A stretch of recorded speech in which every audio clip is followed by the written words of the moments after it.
Hey guys, tonight we are casting ourselves back, way back, to a time when the world felt impossibly vast, and mysteries lay hidden deep within the folds of uncharted lands. Picture yourself, if you will, standing at the very precipice of the world's largest hot desert, the Sahara. Before you, an ocean of sand shimmers under a relentless sun, dunes like colossal, slumbering beasts stretching further than your eye can comprehend. The air is so dry it seems to crackle, and the silence is a presence vast and ancient. You're about to embark on a journey to a city whose name alone conjures images of exotic splendor and profound wisdom. Timbuktu.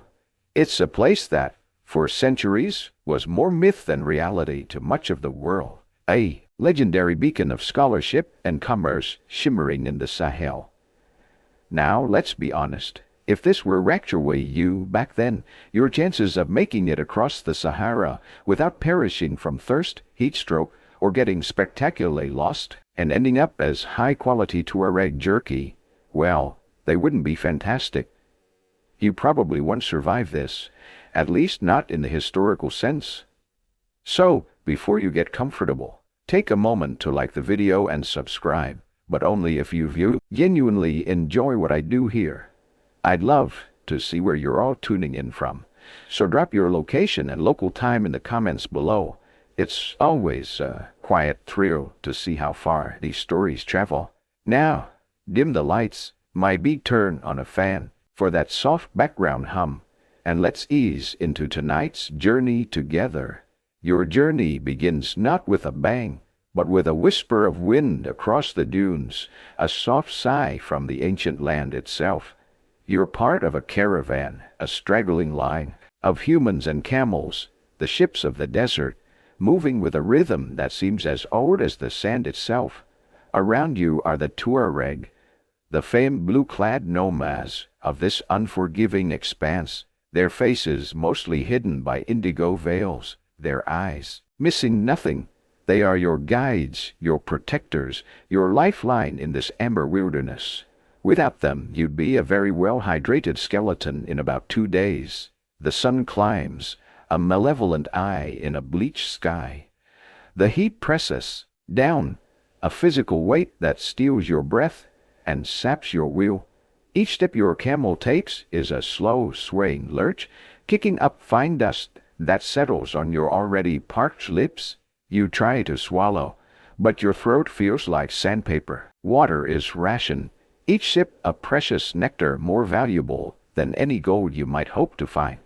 Speaking of gold, it's one of the primary reasons anyone willingly endures this. For centuries, the trans-Saharan trade routes have been Saharan trade routes, arteries of commerce, carrying salt from the northern mines southward, to be traded, often ounce for ounce, for the gleaming gold of West Africa.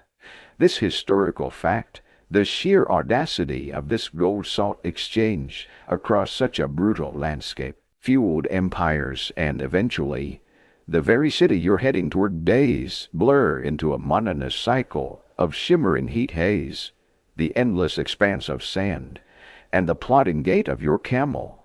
Your mount, bless its grumpy, spitting heart, seems to have a personal vendetta against your dwindling water flask, occasionally trying to nudge it with its velvety nose, probably imagining it's a particularly juicy, if leathery, cactus. You learn to see beauty in the subtle shifts of light on oil, the dunes, the way the wind sculpts ephemeral patterns, the stark, minimalist art of the desert.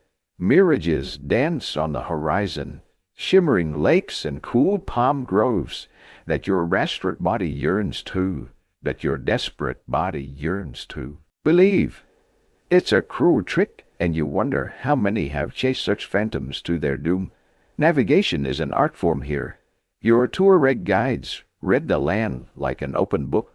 The angle of the sun, the texture of the sand, the almost imperceptible shifts in wind direction. Historians still argue about the exact route taken by some of the earliest trans-Saharan caravans and the extent to which they were consistently mapped or relied purely on generational knowledge of landmarks and stars. For you watching them, it seems less like science and more like a deep, instinctual communion with the desert itself. They point to a barely visible outcrop of rock in the distance, a specific curve in a dune field, features that all look maddeningly identical to your untrained eye, and set their course with unwavering confidence. Sometimes the monotony is broken by less welcome events.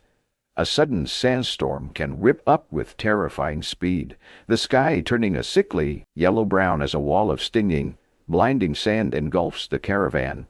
You huddle close to your camel, covering your face, the wind roaring like a tormented beast, feeling utterly insignificant against such elemental fury. Then, as quickly as it came, it passes, leaving everything coated in a fresh layer of grit, and the air strangely still and cleansed. At night, the desert transforms. The oppressive heat gives way to a surprising chill, and the sky. Oh, the sky! Unpolluted by any artificial light, it explodes with stars, a dense, glittering canopy that feels close enough to touch. You've never seen so many stars, nor felt so small beneath their silent, ancient gaze. The only Wi-Fi signal out here is the one connecting you to a profound sense of existential wonder, or perhaps just mild dread about tomorrow's heat. Campfires flicker, small points of human warmth in the vast darkness.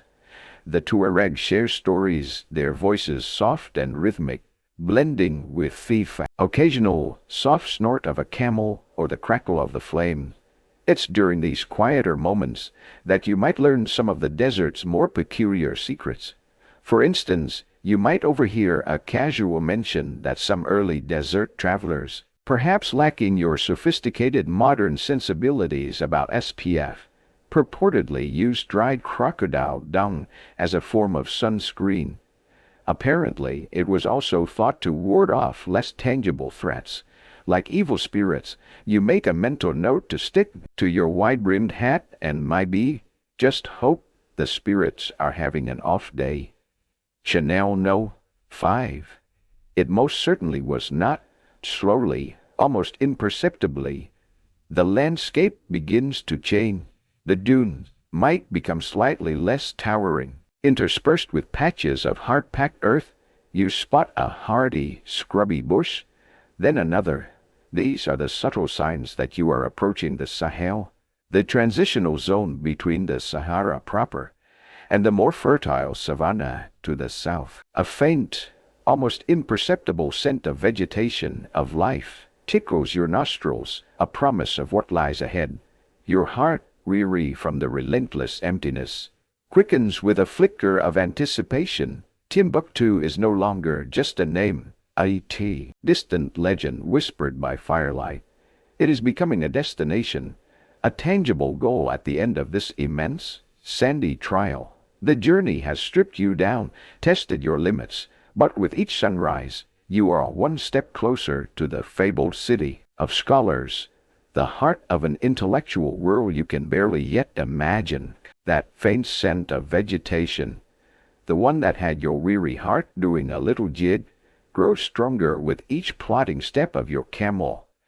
The endless, undulating ocean of sand begins to recede, replaced by sparse, hardy grasses and the occasional thorny acacia tree, looking rather pleased with itself for surviving out here.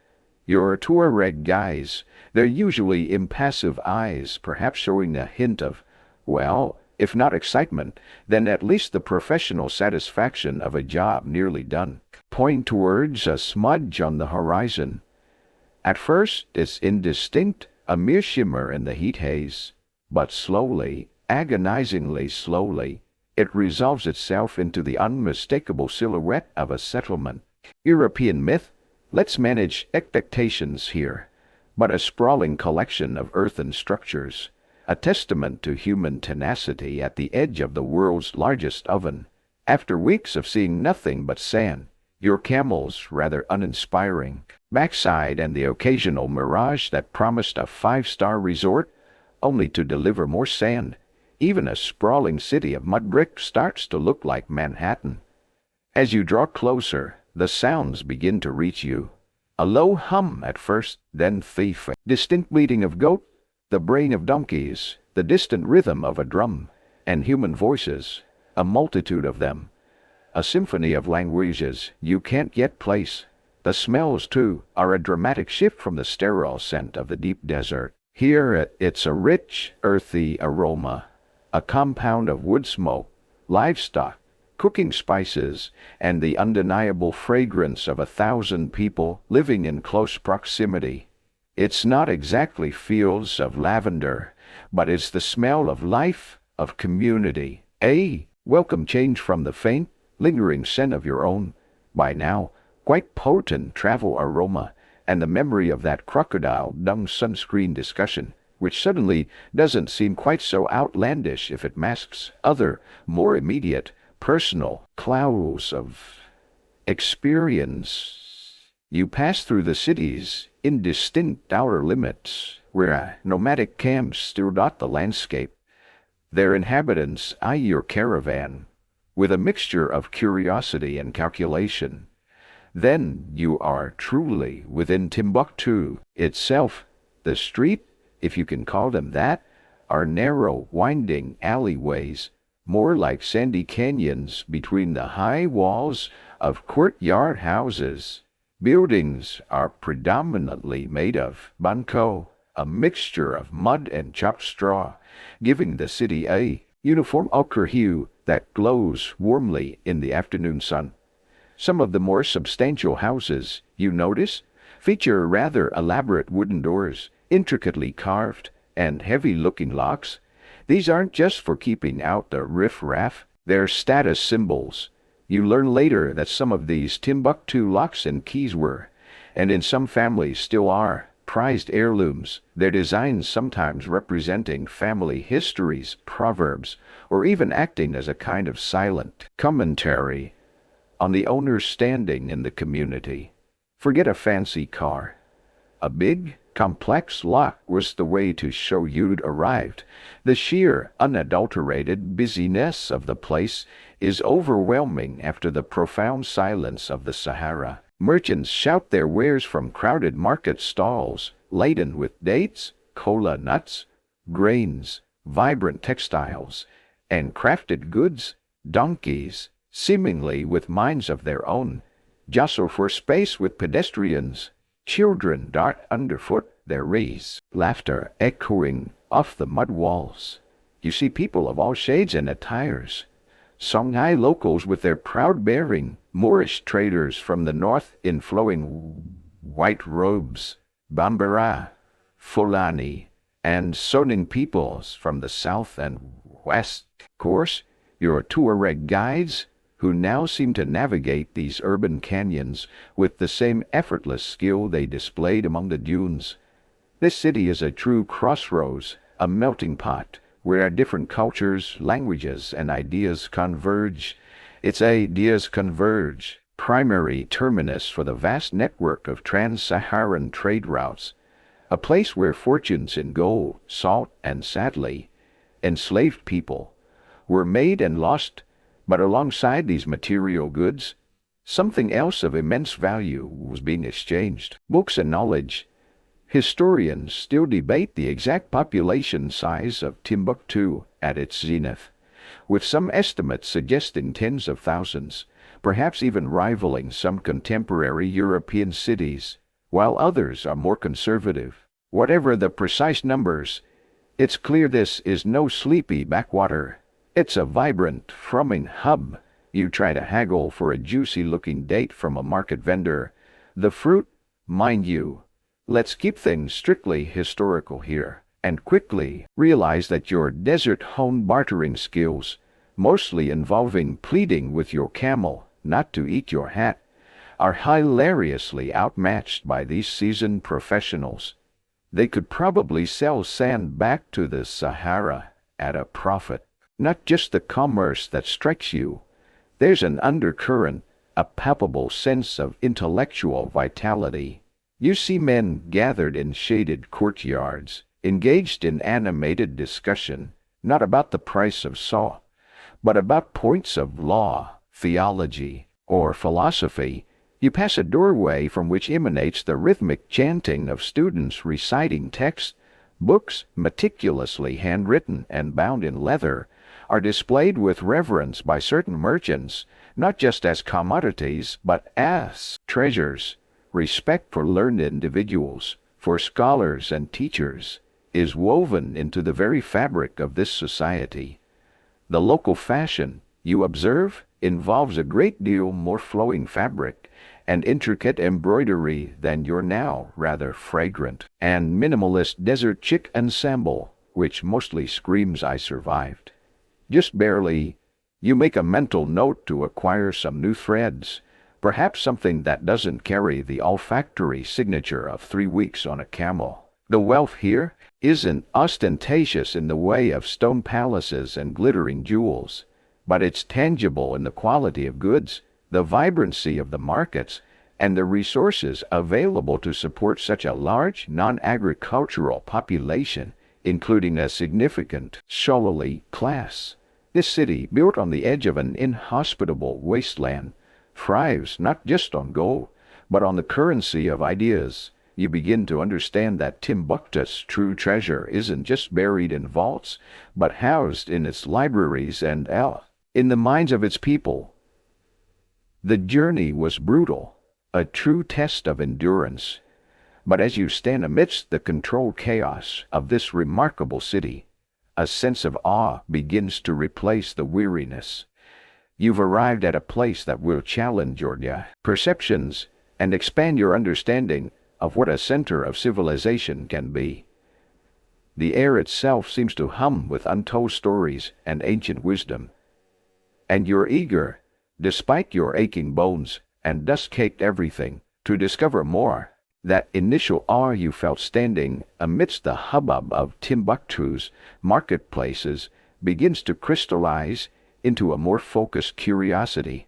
The commerce is fascinating, sure, and you're still mentally cataloging the various styles of impressive door locks, but it's those whispered mentions of Timbuktu scholarship, the glimpses of revered texts and thoughtful debate, that truly snag your attention.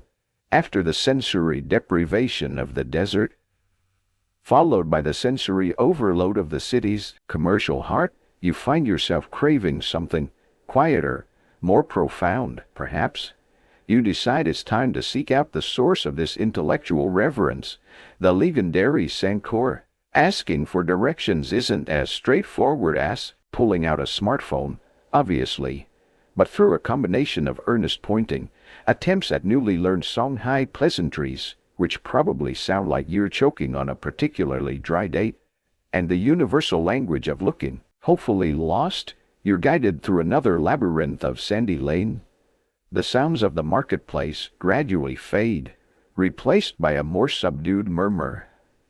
The air, while still warm, seems less frenetic. You notice more individuals dressed in simple but clean scholarly robes, their faces thoughtful, often carrying books or inkwells. You feel a bit like you've stumbled out of the raucous student union bar and into the hallowed halls of the library, except the library is an entire district, and you're still wearing the olfactory equivalent of a week-old gym sock. The desire for those new clothes, and perhaps a very, very long bath, intensifies as you observe the dignified bearing of these individuals. And then you see it, or rather, you see them. The Sankor Madrasa, you quickly realize, isn't one single imposing building like some medieval European university.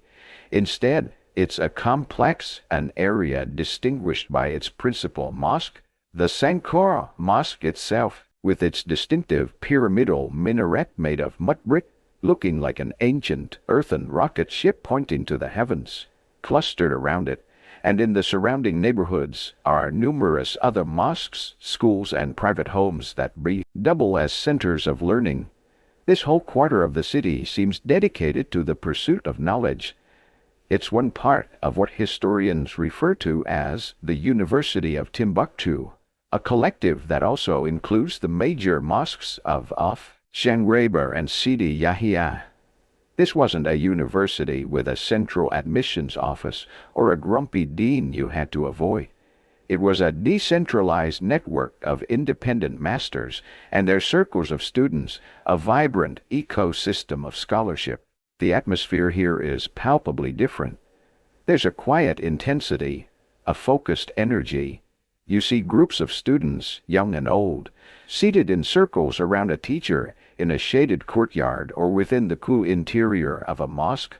Some are diligently copying text onto wooden boards or parchment, their brows furrowed in concentration.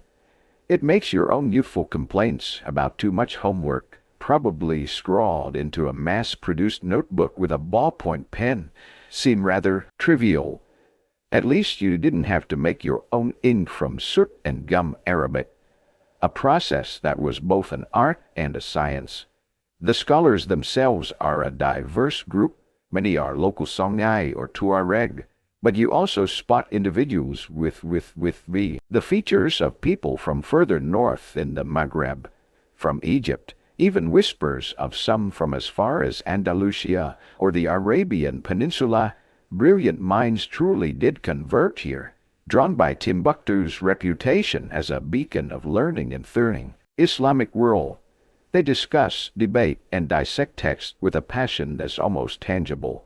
You try to eavesdrop on a particularly animated discussion under a spreading acacia tree, but the philosophical nuances of Maliki jurisprudence or the finer points of Kalam theology are, frankly, a bit beyond your current brain capacity, which is still mostly focused on calculating how many days it's been since you last encountered soap. The range of subjects studied is astonishing. Theology and Quranic studies form the core, the curriculum, if one can call it that in such a decentralized system, is incredibly broad. You'd find scholars deeply engrossed in Islamic law, mathematics, astronomy, essential for determining prayer, times and the direction of Mecca, medicine, history, geography, rhetoric, poetry, and even ethics. They weren't just passively absorbing ancient texts, they were actively contributing, writing commentaries, original works, and engaging in rigorous intellectual sparring. Historians still debate the precise curriculum structure and the level of standardization across the various schools within the Sankor collective, and whether it truly functioned as a university in the modern, centralized sense we understand today with set syllabi and degree-granting powers. Teaching is personal, intimate. A master scholar, recognized for his learning and piety, would attract students who would often live with or near him, serving him while absorbing his knowledge. Learning was heavily based on memorization. It wasn't uncommon for students to memorize the entire Quran and then move on to other key texts, followed by detailed explanation, commentary, and questioning. When a student had mastered a particular text or subject to the teacher's satisfaction, they would be granted an ijazah. This was more than just a passing grade. It was a license, a certification that the student was now qualified to teach that text or subject themselves, becoming a link in the chain of transmission of knowledge. Sometimes this attainment wasn't marked by a piece of paper, a diploma to hang on the wall of your yurt. Instead, a scholar's achievement might be recognized by the ceremonial wrapping of a turban of a specific color or style around their head. A wearable degree, if you will, instantly signaling their status and expertise to the community. Imagine walking around with your PhD as a particularly stylish hat. You see the reverence for books everywhere. They are handled with care, stored in leather satchels or niches in the walls and treated as precious objects. The idea of a public library as you know it doesn't quite exist yet, but private collections are extensive, and scholars readily share and copy texts. The very air in this part of Timbuktu seems thick with the accumulated wisdom of generations. You briefly consider the romantic notion of enrolling, becoming a student of these great minds, but then the thought of memorizing entire volumes in a language you don't yet speak under the Saharan sun makes your head spin ever so slightly. Plus, you suspect your application essay, tentatively titled My Hilarious Misadventures with a Grumpy Camel and a Distinct Lack of Decent Coffee, might not quite fit the expected academic tonal. For now, you're content to be an observer, a silent witness to this extraordinary flourishing of intellectual life, a golden age of scholarship in a city of mud and sand. As you continue to wander through the scholarly quarters, a silent observer in this city of learning, your attention shifts from the animated discussions and the dedicated scholars with their impressive turban degrees to the very objects of their study, the manuscripts themselves. You begin to appreciate that the intellectual ferment you're witnessing isn't just happening in the ether of debate. It's anchored by a vast tangible ocean of written words. It's one thing to see a student diligently copying a text as you did earlier, and another entirely to begin comprehending the sheer scale of literary production and preservation that underpins this entire culture. You start to notice them everywhere, not just in the formal teaching circles. Peeking respectfully into the courtyard of a scholar's home, with a polite nod and a gesture that you hope conveys fascinated tourists rather than nosy vagrants still reeking faintly of camel. You might see niches in the thick mud walls filled with leather-bound volumes or loose quires of pages. Wooden chests, intricately carved or reinforced with metal, sit in shadowy corners, and you just know they're not filled with last season's Tuareg fashions. They are treasure troves of texts. It's like a book lover's dream. If said book lover also happened to appreciate a fine patina of desert dust and the constant, faint background hum of scholarly debate instead of, say, a white noise machine, the manuscripts themselves are marvels of craftsmanship, while some later texts might be on paper, a technology that gradually made its way across the Islamic world. Many of the older, more precious volumes are on parchment, treated animal skin, usually goat or sheep, or even papyrus in the very earliest examples, though that's rarer here this far south. The pages are filled with dense, elegant calligraphy, primarily Arabic script, flowing across the surface with an artistry that is both beautiful and incredibly functional. The ayn, often a deep black or rich brown, was locally made from ingredients like gum arabic, soot, and water, each scholar or scribe perhaps having their own particular recipe. The calligraphy is so consistently beautiful, even in what might be considered everyday working copies. It makes your own handwriting, which you once thought was passably legible, look like a chicken was dipped in an inkwell and then chased vigorously across the page by a small, very determined, and slightly angry terrier. You see manuscripts of all shapes and sizes. Some are imposing, large format volumes, clearly designed for formal study or to be read from a lectern. You imagine trying to curl up in bed with one of these giants would be less of a cozy nighttime read and more of an accidental and slightly perilous weightlifting session. Others are smaller, more personal copies, perhaps intended for a scholar's private use or for travel. Many are unbound, consisting of loose quires of folded pages tucked into a leather satchel or wrapper, making them easier to share or for multiple students to work on different sections simultaneously. The bindings, when they exist, are often simple but sturdy leather, sometimes tooled with geometric patterns or blind stamped with intricate designs. The sheer number of these texts is what truly begins to boggle your mind. We're not talking about a handful of rare books locked away in a king's vault. Talking about hundreds of thousands of manuscripts that have survived from Timbuktu and the surrounding regions, dating from as early as the 13th century right up to the 20th. This makes it one of the most significant collections of Islamic and in broader West African written heritage anywhere in the world. And this is just what we survive.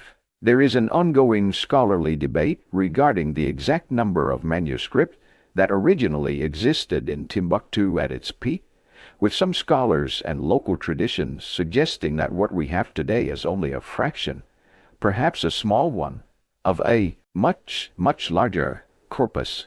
Imagine rivers of ink, mountains of parchment and paper, representing centuries of accumulated knowledge, much of it potentially lost to the ravages of time, climate, conflict, or even just hungry termites with a taste for classical philosophy. Creating even one of these manuscripts was an immense undertaking. The preparation of the parchment or paper, the careful mixing of inks, the painstaking process of copying a text word for word, often with annotations and commentaries in the margins. It could take months, even years, for a single substantial volume. This wasn't just a job, it was a devotional act, an act of preserving and transmitting wisdom. And it wasn't just religious texts, though those were, of course, central. The subjects covered were encyclopedic. Mathematics, astronomy, medicine, botany, pharmacology, law, history, geography, poetry, ethical treatises, political thought, and even works on what we might call grammar, and even works linguistic. Sometimes, amidst the dense blocks of serious scholarly script, you might glimpse something wonderfully human. In the margins of a profound theological argument or a complex legal discussion, a scribe might have jotted a small, personal note, a calculation, a reminder, a quick prayer, or even a doodle. Occasionally, you might find what looks suspiciously like a shopping list. Need more dates? The fruit? Lamp oil? That good papyrus from the third stall on the left? These little marginalia are like medieval post-it notes, tiny windows into the daily lives and fleeting thoughts of the people who created and used these books, a reminder that these books weren't just repositories of abstract knowledge, but tools used by real, living, breathing individuals who probably worried about running out of groceries just like the rest of us.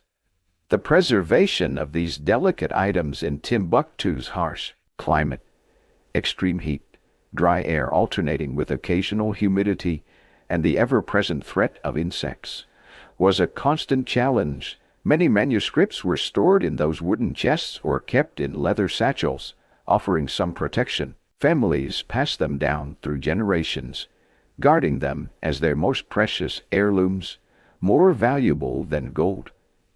You realize that the forgotten scholars were not just thinkers and writers, but also dedicated archivists and librarians by necessity, safeguarding this incredible intellectual patrimony against formidable odds. It's a profound testament to their dedication that so much has endured, whispering stories of a vibrant intellectual past that is still slowly coming to light. Staring at these troves of accumulated wisdom, the sheer volume of ink and parchment you've witnessed, you start to ponder a very practical problem. It's wonderful, awe-inspiring even, to know that such a vast reservoir of knowledge exists here, tucked away in chests, piled in niches, and lovingly preserved. But how on earth did anyone unfind anything? With hundreds of thousands of manuscripts, even if that's just what survived, you're looking at an intellectual haystack of monumental proportions. Finding a specific legal precedent, a particular astronomical table, or that one obscure poem your teacher mentioned could easily become a life's work in itself, separate from actually restudying the darn thing. This, you realize, is the lurking beast in this literate paradise, the knowledge chaos problem. Imagine you're a student eager to delve into the subtleties of, say, Averroes' commentaries. Your teacher mentions a key passage Where do you begin your search? Do you start knocking on the carved wooden doors of every scholar in the Sankor district? Do you rummage through every leather satchel and every wooden chest, hoping to strike gold, or rather, vellum? It's not like they had a handy search bar. Oh, great sage, Google Al Book Daddy. Find me that treatise on astronavigation that also, if possible, contains that surprisingly good recipe for spicy goat stew someone jotted in the margins. Not a feature they'd wrote out yet. The collections, as you've seen, were often private, while some of the larger mosques like Sankori undoubtedly maintain more significant, perhaps slightly more organized, libraries for their associated scholars and students. A vast number of these manuscripts were held in family collections, passed down through generations. This is a beautiful tradition, a testament to the value placed on learning, but it also means that the knowledge landscape was fragmented. Scholar Ahmed might have a superb collection on Maliki law, while Scholar Fatima, just a few sandy alleyways over, might possess an unparalleled library of Sufi poetry and medical texts. Knowing who had written would have been crucial, and that information itself was likely a valuable, hard-won commodity, probably shared through word-of-mouth networks and scholarly gossip. Heard Sheikh Ibrahim finally got his hands on a copy of Al-Idrisi's map work. Don't tell him I told you. Without some system, some method to the madness, a scholar might spend half their life just trying to locate the necessary foundational text for their research, and the other half realizing, with dawning horror, they'd been meticulously studying the wrong version of a commentary, or one that had been superseded by a more recent, more insightful work. It's the academic equivalent of spending hours meticulously searching your entire house for your spectacles, only to have a slightly exasperated family member point out that been perched on top of your head the entire time. Frustrating, to say the least, and a colossal waste of precious scholarly energy. You thought your own bookshelf back home was a chaotic jumble, with paperbacks leaning precariously against hardcovers, and that one book you know you own, but can never find. These scholars were dealing with the ancient world's equivalent of your email inbox, after you've blissfully ignored it during a 3-week, off-grid camel trek. It's an overwhelming flood, a tidal wave inflammation, all demanding attention, potentially crucial, and all stubbornly resistant to casual browse if you don't know where or how to look. The sheer physical effort of handling delicate scrolls and unbound quires would add another layer of complexity. You can't just flick through a 1,000-page PDF. Each examination is a careful, deliberate act. And what about the risk of duplication? Imagine a dedicated scribe spending months, perhaps even years, laboriously copying a lengthy text, only to discover later that several perfectly good copies already existed within the city, perhaps even within his own teacher's extended network, or worse, imagine different, slightly corrupted versions of the same text circulating, leading to confusion and scholarly disputes based on textual inaccuracies rather than genuine intellectual disagreement. The integrity of the knowledge itself was at stake. This is where the unsung heroes of any advanced literate society must have begun to emerge, not just the brilliant authors and insightful commentators, but the organizers, the individuals who started to grapple with this ever-expanding ocean of scrolls.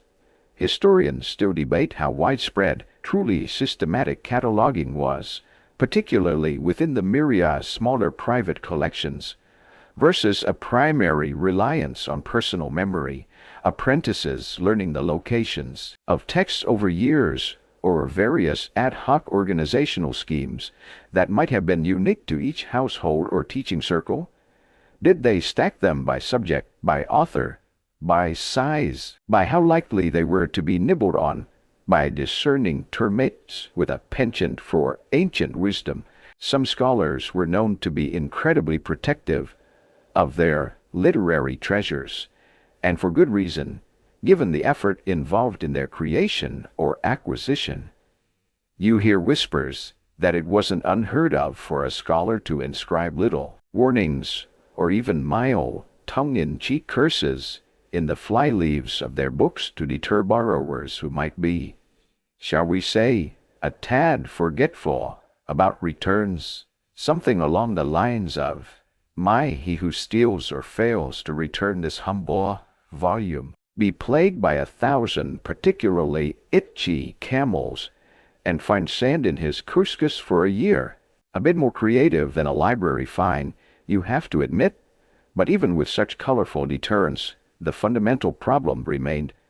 As Timbuktu's intellectual output swelled, as more books were written, copied, and imported, the need for written, something more than just good memory or well-guarded chests, must have become increasingly apparent.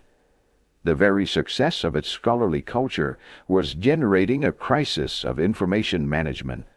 The challenge was clear: how to navigate these rivers of ink, these mountains of parchment, without drowning in delightful, dusty, but ultimately disorienting deluge.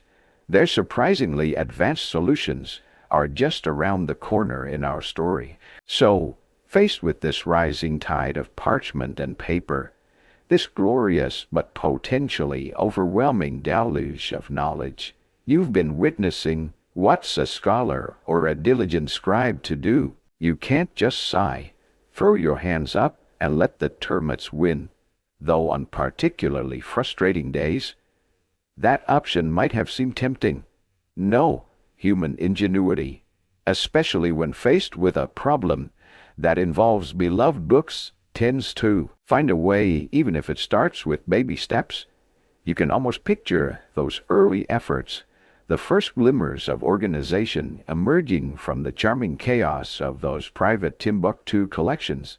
These initial systems, you imagine, weren't dreamed up in some grand committee meeting. They were likely born out of sheer necessity, organic solutions sprouting in individual households and teaching circles. The earliest filing system might have been something wonderfully, deceptively simple, like Pile A.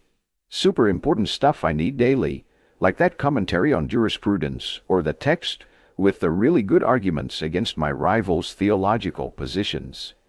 And Pile B, stuff I think is important, but haven't actually touched in ages, possibly because I suspect a rather large and unfriendly scorpion has taken up residence within its pages. It's not exactly the Library of Congress, but is a start, right? The scribes themselves, those meticulous individuals who spent their lives copying texts, would have been on the front lines of this organizational battle. As they completed a manuscript, carefully adding a colophon at the end, that little note detailing their name, the date, perhaps a heartfelt plea for the reader to pray for their soul, or even a tiny, hopeful request for good fortune, the medieval equivalent of "if you like this copy, please subscribe." They were, in a way, creating the most basic form of metadata. This colophon didn't just mark the end of their labor. It gave the manuscript an identity, a point of origin. Knowing who copied it and when could be crucial for assessing its accuracy or tracing its lineage. In a scholar's own home, where their personal library resided in those wooden chests or wall niches, the first system was probably an intricate mental map held in the scholar's mind.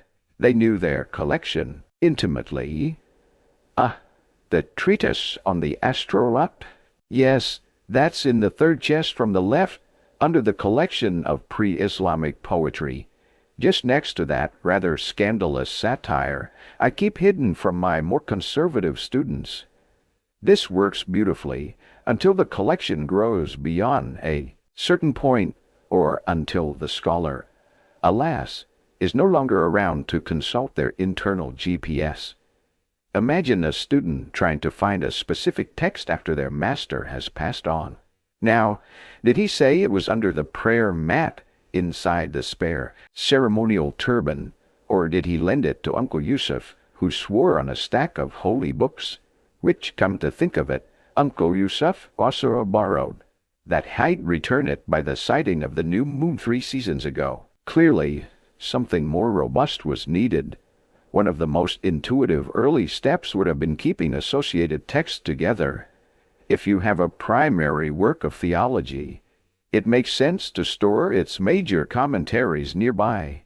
Studying medicine, you'd want your texts on herbal remedies, diagnosis, and surgical procedures, as they were, in roughly the same vicinity, perhaps not directly next to the text containing those vital goat stew recipes from the margins, unless you were planning a very specific kind of healing.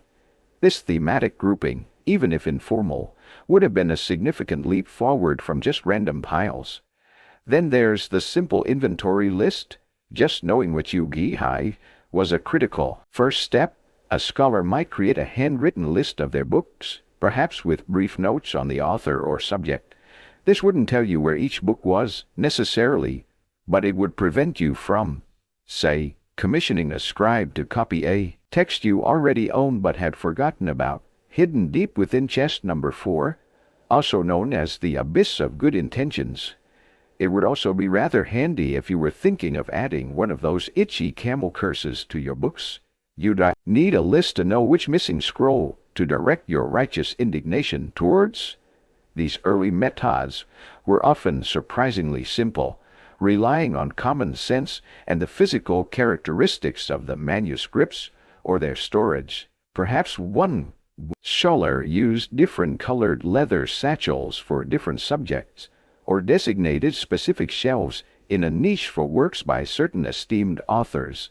Their version of cloud storage, before actual clouds were involved in data, was probably just hoping really hard that the roof didn't leak directly onto their most precious manuscripts during Timbuktu's brief, but sometimes intense rainy season.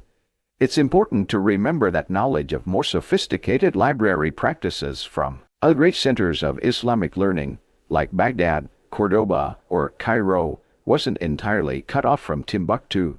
These ideas would have traveled along the same trans-Saharan trade routes that brought salt, gold, and scholars. So, while Timbuktu's system might have started simple and homegrown, they weren't necessarily evolving in a complete vacuum.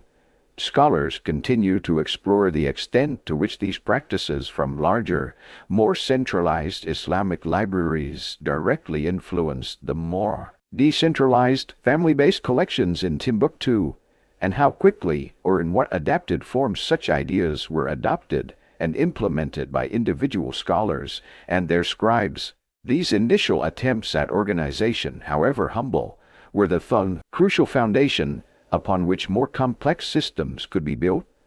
They represented the first conscious efforts to impose order on that magnificent, sprawling chaos of knowledge, to transform a mere accumulation of texts into a truly accessible intellectual resource. The journey from Pile B, possibly scorpion-infested, to a more nuanced understanding of cataloging was underway, driven by the tireless work of scribes and the practical needs of a community that valued its books above almost all else. So, those first tentative steps toward organization, the simple lists, the colophons marking a manuscript's birth, the common-sense grouping of related texts, begin to evolve. You observe how the very physical environment where these precious manuscripts are stored starts to play a more active role in their management. Those ubiquitous wooden chests, while sturdy, are a bit like intellectual black holes. Once a scroll goes in, retrieving it can be an adventure, especially if it's not in that pile A. Super important stuff I need daily, you mentally designated. Thus, the move towards more visible, accessible storage becomes a logical next step. You start seeing more dedicated niches built directly into the cool, thick mud brick walls of a scholar's study or a mosque's learning space. These aren't just random holes. They're often carefully plastered and sometimes even sized to accommodate specific types of manuscripts. Shelves, perhaps made of locally sourced wood, begin to appear, allowing text to be laid flat or stacked in a more orderly fashion, rather than just being crammed into a chest like last year's forgotten holiday decorations. This simple act of making the collection visible is, in itself, a proto-cataloging system. The commentaries on Al-Bukhari, they're on the third shelf up, on the wall, facing east, right next to the window that gets the morning light. The physical location becomes the finding aid. This reliance on spatial organization naturally lends itself to more elaborate mental mapping. If your collection isn't too overwhelmingly vast, you can develop a pretty sophisticated internal GPS for your books. You can almost hear a senior scholar patiently instructing an apprentice. Remember, young Ahmad, the works of jurisprudence are kept in the niches along the north wall, starting with Al-Qayrawani near the door and ending with Ibn Rushd by the prayer mat. Poetry is by the west window, where the breeze can whisper through the verses, and for heaven's sake, don't mix any of them up with your great-uncle Yusuf's perpetually overdue book pile, which, as we all know, has now achieved the status of a recognized local geological feature, and might soon be declared a national monument. This is where the idea of memory palaces comes into play, even if they weren't calling it that fancy Latin name back then. The method of loci, an ancient mnemonic strategy used since the times of the Greeks and Romans, involves associating information with specific locations in a familiar physical space, a room, a building, a journey. Its principles were certainly known and utilized in various forms across many cultures, including the learned circles of the Islamic world, for memorizing truly staggering amounts of information, not least of which was the Quran itself, and countless other texts. So, it's entirely plausible that scholars in Timbuktu would have adapted these techniques for their libraries.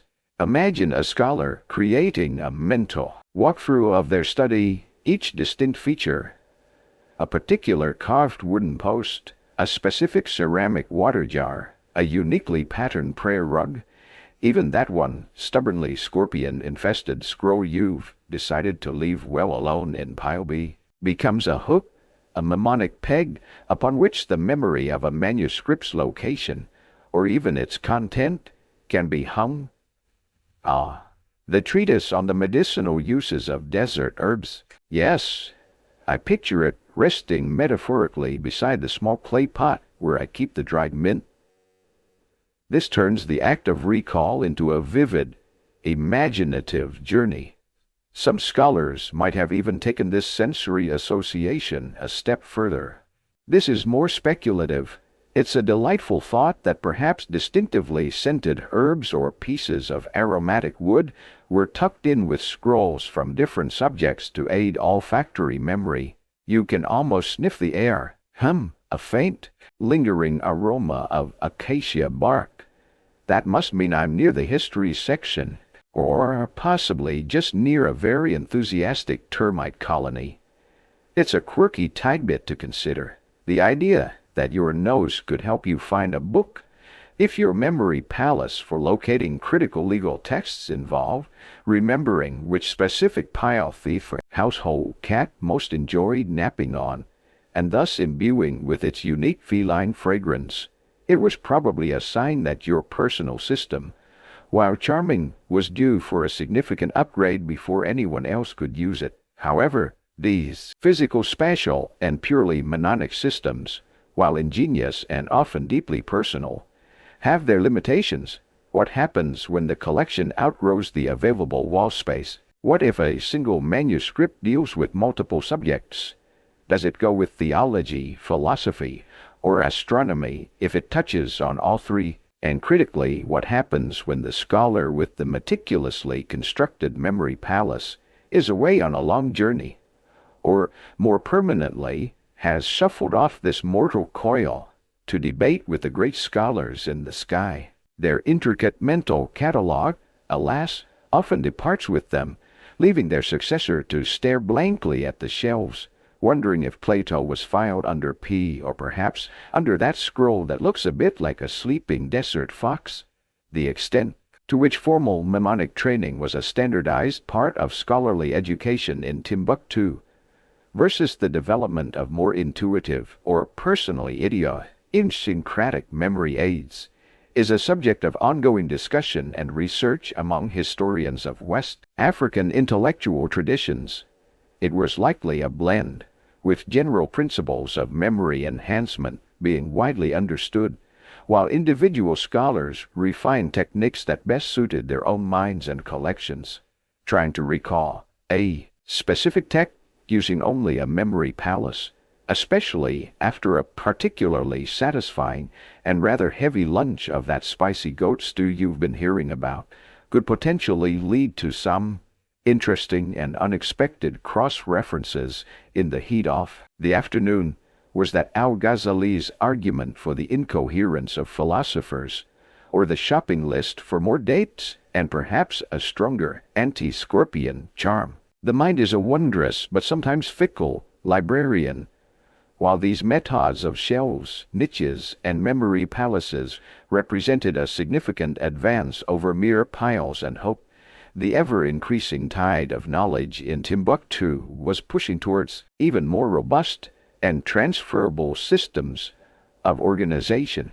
So, while your meticulously constructed memory palace, perhaps with its distinct olfactory cues for locating that crucial text on herbal remedies, was that mint or just a particularly pungent scorpion, is a testament to your formidable mental acuity. It's not exactly a system that scales well, nor is it particularly user-friendly for, say, your enthusiastic but slightly less maniacally gifted apprentice. And what happens when you acquire so many books that your mental palace starts needing annexes, extensions, and possibly a new wing just to house the philosophical treatises? The limitations of relying purely on where a book physically sits or where it's pegged in your mind's eye become increasingly apparent. You begin to see the stirrings of a more profound organizational leap, the move towards categorizing wisdom itself through subject headings. This is a genuinely revolutionary step. It's one thing to say, the big red scroll is on the top shelf, but it's quite another to say, this scroll belongs to the category of fiqh, Islamic jurisprudence, regardless of its color, size, or current napping cat situation. This shift involves an intellectual abstraction, a way of looking beyond the physical object to the knowledge it contains and grouping it with other, similar containers of knowledge. It's the beginning of a system where someone else, not just the original owner-memorizer, might actually stand a chance of finding what they need without a science or a treasure map, annotated with cryptic clues like 3 paces left from 3 paces left from 3, perpetually damp spot on the wall. You can imagine the discussions, the scholarly head-scratching, that must have gone into this. All right, esteemed colleagues, we have this vast pile of wisdom. How do we carve it up conceptually? The first broad categories would likely have emerged quite naturally from the existing fields of study you've already observed: theology, Quranic exegesis, prophetic traditions, law, mysticism, medicine, history, poetry, astronomy, mathematics, and so on. These weren't arbitrary divisions.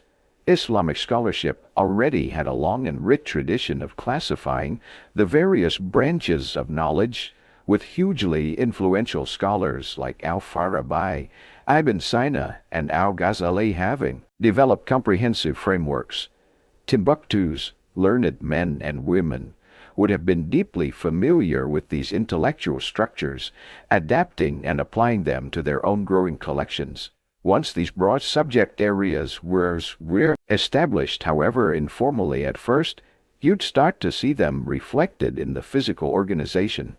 Now, the north wall of niches might be designated specifically for theology, with subsections perhaps for different schools of thought or key commentators.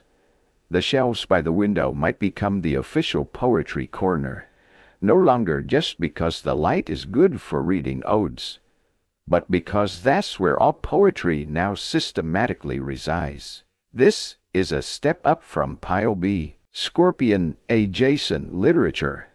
Perhaps simple labels start to appear.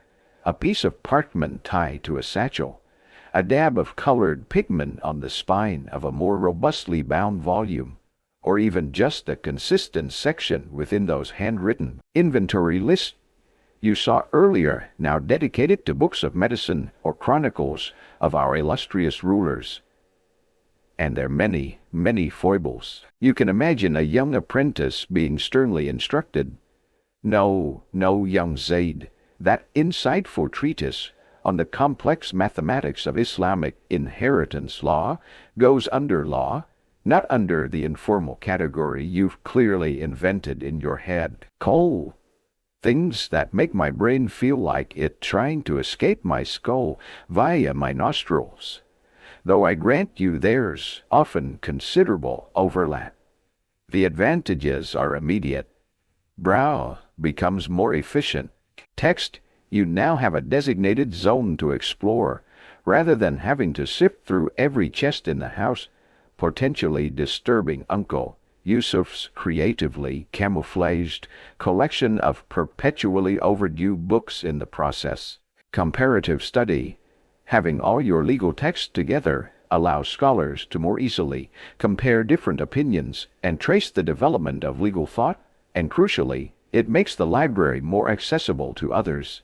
A visiting scholar or a new student can be directed. You'll find what you need in the section dedicated to Sirah, prophetic biographies. Of course, it's not always straightforward. Life and knowledge are messy. Deciding if a beautifully illuminated book on the medicinal properties of plants, also mentioned in lyrical poetry written during the glorious reign of Askia Muhammad the Great, belonged under medicine, botany, literature, or history, must have led to some truly epic scholarly staring contests, or at least some very lengthy, polite disagreements over mint tea. What about those wonderful miscellaneous collections? A scholar's personal commonplace book filled with disparate observations. One quirky tidbit you might imagine is finding a private note on such a volume, a kind of self-generated subject heading, various thoughts, useful receipts, including, yes, that surprisingly popular goat stew, and my unbeatable arguments to finally win that debate against my annoying brother-in-law regarding the lunar calendar. Historians actively debate the level of granularity and the degree of standardization in subject classification across different Timbuktu libraries and collections. How much did it vary based on the individual scholar-librarian's personal intellectual map versus a set of more widely accepted, perhaps even institutionally encouraged, categories, especially within the larger mosque libraries like Sankor? It was likely an evolving process, with broader categories being common, and finer subdivisions developing over time as collections grew and scholarship became more specialized. This act of categorization, of imposing an intellectual order upon the physical chaos of text, was a profound moment. It represents a maturation of the scholarly environment, a move towards seeing the library not just as a repository, but as a structured, navigable universe of knowledge. It's the difference between a dragon's hoard of miscellaneous treasures and a curated museum exhibit. Both are impressive, but only one truly invites systematic exploration and understanding. This was Timbuktu building its museum of the mind. As you delve deeper into this burgeoning system of organized knowledge, where texts are no longer just miscellaneous treasures, but are grouped by subject, making it easier to find arguments for that perennial debate with your brother-in-law, you notice another layer of meticulousness taking root. It's not just written a book is about that matters, but critically who wrote it, who copied it, and what its journey has been to arrive in this particular scholar's hands. The provenance of a manuscript, its pedigree, becomes as important as its content. This is about quality control, authenticity, and tracing the lineage of ideas. You see, in the Islamic scholarly tradition, the concept of isnad, the chain of transmission, paramount. While it reached its most rigorous application in the study of hadith, the sayings and traditions of the Prophet Muhammad, where meticulously tracing the chain of narrators back to the source was essential for verifying authenticity. This emphasis on lineage and authority permeated many other areas of intellectual life. A text wasn't just a standalone object. It was a link in a chain, and the strength of that chain determined its reliability and value. So, when a Timbuktu scholar acquired a new manuscript, their first questions would likely be, who is the author? Is this attribution certain? Who was the scribe? When and where was this copy made? And who has owned it before me? You observe scholars poring over the opening pages, and, especially, the colophons at the end of manuscripts. Remember those little notes a scribe would add. They weren't just for asking readers to pray for their soul, though that was a nice perk. They were vital pieces of metadata. The scribe's name, the date of completion, the place of copying. These details were crucial. A known, reputable scribe added weight to the manuscript's authority. A recent copy might be viewed differently from one made centuries earlier, closer to the author's own time. If a text was anonymously authored, well, that was a challenge. Scholars probably had a special, slightly suspicious category for it, potentially profound wisdom from goodness knows where, possibly dictated by an exceptionally erudite camel with a flair for dramatic anonymity. The author's name, when known, would often be displayed prominently, sometimes accompanied by honorifics or a brief lineage to distinguish them from other scholars with similar name. This is not just any al-Baghdadi. A scholar might clarify to an apprentice like young Zaid. This is Kuthik al-Baghdadi, whose insights on astronomical calculations are unparalleled. Not his cousin twice removed, who mostly wrote rather bad poetry about his cat. Knowing the author helped place the work within a specific intellectual tradition or school of thought. Then, there's the manuscript's own life story, its provenance. Sometimes you'd find notes in the margins or on flyleaves, added by previous owners. This humble volume was purchased by Ibrahim ibn Ali in the year of the Great Drought, or studied by Fatima bint Umar. May Allah have mercy on her soul. These annotations create a history for the physical object itself. Occasionally, a particularly delightful quirk you might encounter is if a manuscript had passed through the hands of a very famous or revered scholar. Later owners would proudly add notes to this effect, almost like a celebrity endorsement on the back of a modern bestseller. This very copy was once read and annotated by the hand of the great master Ahmad Baba himself. Such an association would instantly elevate the manuscript prestige, its scholarly cachet, and, let's be honest, probably its market value if it ever came up for sale. It's the ancient equivalent of owning a guitar, once strummed by a rock legend. Imagine a scholar carefully scrutinizing a newly acquired text. They might murmur, stroking their beard thoughtfully. The script is remarkably elegant. The subject matter is undoubtedly sound, but the colophon indicates it was copied by one Abdullah, the occasionally distracted and prone to daydreaming about goat stew.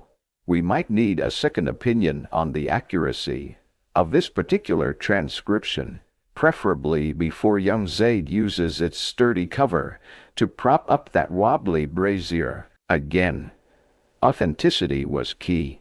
A flawed copy could lead to flawed understanding and perpetuate errors.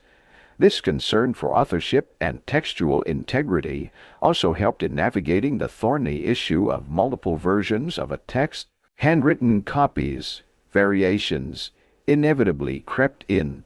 A scribe might misread a word, omit a line, or even correct something they misunderstood. Being able to compare different copies, knowing their lineage, helps scholars attempt to reconstruct the most accurate version of the original author's work. There's ongoing scholarly discussion about how consistently and formally these provenance records were maintained, especially for secular texts like poetry or history, compared to Qur'an or history, religious works, and whether oral testimony regarding a book's history. My grandfather swore this came directly from the library of the Mansa of Mali, was considered as weighty as actual written note inscribed within the manuscript itself. It was likely a combination, with the most precious texts receiving the most detailed scribbled pedigrees. Tracking a manuscript's full provenance could sometimes become wonderfully, almost comically, complicated, especially if it had been a popular item for borrowing. Right? So this commentary on Aristotle was initially owned by Scholar A, who lent it to Scholar B, who then passed it to Scholar C. After a particularly engaging debate, Scholar C's nephew, Scholar D, then seems to have borrowed it indefinitely before it reappeared in the marketplace via a slightly shady dealer. And now here it is, unless, of course, any part of that chain involved our good friend Uncle Yusuf. If Uncle Yusuf's name appears anywhere in the provenance, then this manuscript might actually be a figment of our collective scholarly imagination, a legendary text spoken of only in hushed, reverent tones, never actually seen or, heaven forbid, returned. This meticulous attention to who wrote what, who copied it, and who owned it was far more than academic nitpicking. It was the bedrock of scholarly rigor. It ensured that the museum of the mind you're exploring was filled with authenticated artifacts, not clever forgeries or muddled reproductions. It allowed knowledge to be built upon a reliable foundation, ensuring that the wisdom passed down through generations was as true to its source as humanly possible. As you continue to piece together this fascinating puzzle of Timbuktu's intellectual world, a crucial realization dawns. Behind the grand systems of subject classification, beyond the scholarly debates about authorship and the meticulous tracking of a manuscript prestigious lineage, was it in Riwai once touched by the renowned Ahmad Baba, or is that just a hopeful family legend? There exists a quiet army of individuals. These are the people whose painstaking labor made this entire ecosystem of knowledge possible. The unsung librarians, the dedicated, often anonymous, guardians of the written word. You realize that while the great scholars, the thinkers, and the authors are rightly celebrated, their work would have been ephemeral, their ideas potentially lost to the shifting sands. Without the support of these meticulous custodians, these aren't necessarily figures whose names echo down the centuries, immortalized in biographical dictionaries, or quoted in hushed, reverent tones. Many were humble scribes, diligent students entrusted with library duties, or even literate family members, wives, sons, daughters, who understood the profound value of the books in their care and dedicated themselves to their preservation and organization. Think about the sheer physical effort involved. You've seen the manuscripts, the rivers of ink, mountains of parchment. Each one that wasn't an original composition had to be copied by hand, letter by painstaking letter. This wasn't just a mechanical act. It required intense concentration, a steady hand, and a deep understanding of the text to minimize errors, especially if you were dealing with a copy from someone like our old friend Abdullah, the slightly distracted. These scribes weren't just human photocopiers. They were skilled artisans of the intellect, while prominent scholars certainly amassed and used vast personal libraries. The day-to-day grunt work of maintaining these collections, the copying, The careful organizing, the mundane but essential upkeep, often fell to this wider network of literate and deeply committed individuals. Their task went far beyond mere copying. Remember those inventory lists, the first attempts to know what treasures a collection held. Someone had to compile them, painstakingly noting down titles, authors if known, and perhaps a brief description. As the idea of subject headings took hold, someone had to physically group the manuscripts, decide which niche was for FAQ and which for interric, and ensure texts ended up in their designated conceptual homes. This wasn't always straightforward, as you considered with that tricky text on medicinal plants and poetry. Imagine the quiet satisfaction of finally getting a section neatly organized, only to have a new acquisition arrive that stubbornly defies easy categorization, or worse, to discover a termite had developed a particular fondness for your carefully curated astronomy section. These unsung librarians probably didn't get grand statues erected in their honor, but they surely deserved at least a lifetime's supply of excellent quality ink, a very comfortable cushion for those long hours of work, and perhaps an extra large, very effective fly swatter for the more aggressive Saharan insects with unexpected literary pretensions.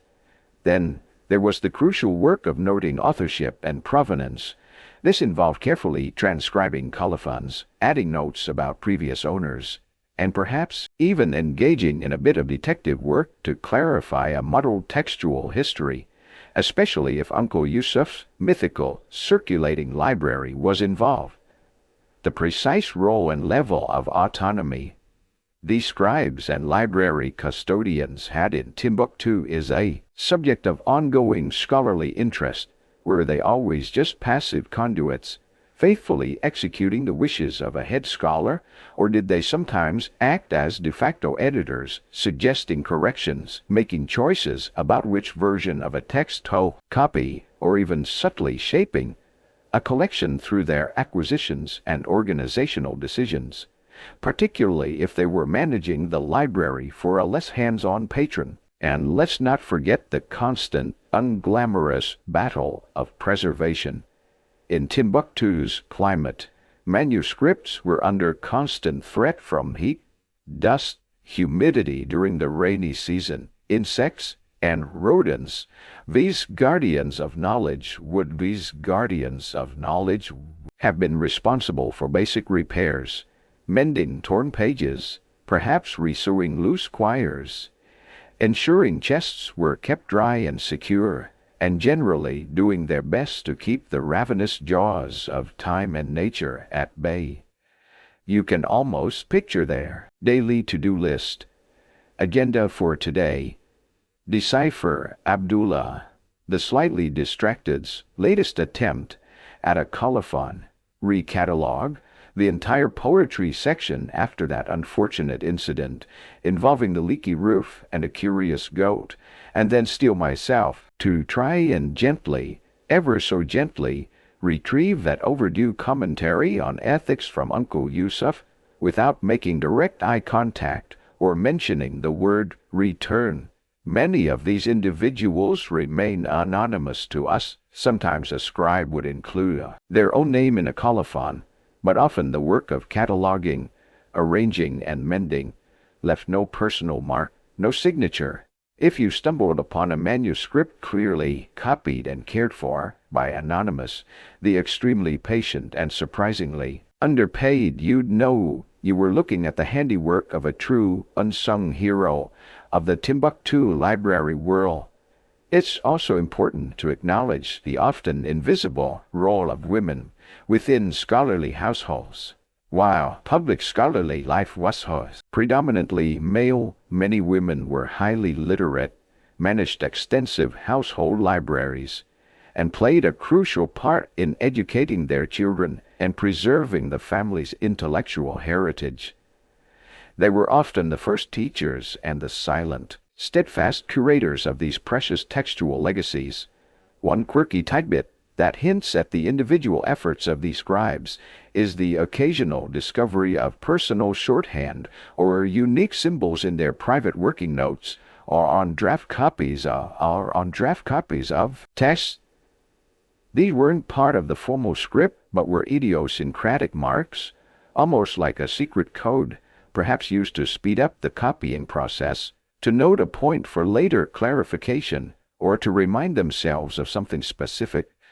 Modern researchers sometimes find these little scribal idiosyncrasies quite puzzling, offering a tiny, intimate glimpse into the individual mind at work, a mind that, while perhaps not composing original treatises on par with the great sages, was nonetheless deeply engaged in the intellectual currents of the time, even if it was just figuring out how to copy a complex diagram without smudging the ink, or how to tactfully suggest that perhaps the original author, who might have been an erudite camel for all they knew, could have been a bit clearer on this particular point. Their craft, though often performed in the quiet shadows of the great intellectual luminaries, was the essential framework upon which Timbuktu's shining reputation for scholarship was built and maintained. Having witnessed the meticulous care of Timbuktu's unsung librarians and the emerging systems of subject categories and author attribution, you begin to wonder about the next intellectual frontier.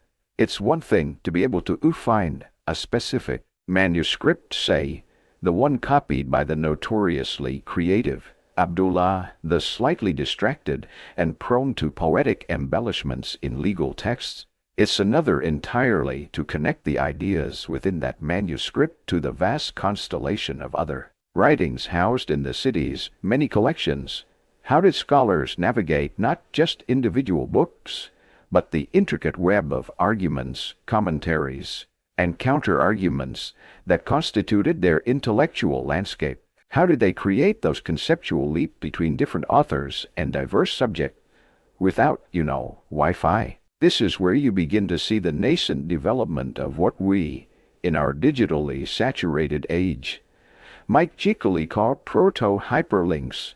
Obviously, there were no clicking mouses or glowing blue underlined text, but the fundamental human need to connect related ideas, to follow a thread of thought from one source to another, was just as present in medieval Timbuktu as it is for you when you fall down an internet rabbit hole at 2 a.m., starting with history of Timbuktu and somehow ending up on Can Camel Rely Dictate philosophical treatises. The answer, by the way, is still a resounding probably not, despite persistent rumors. One of the most visible forms these early links took was through marginalia, those notes and comments scribbled in the margins of manuscripts. You've seen them used for personal reminders or corrections, but they were also crucial for intertextual navigation.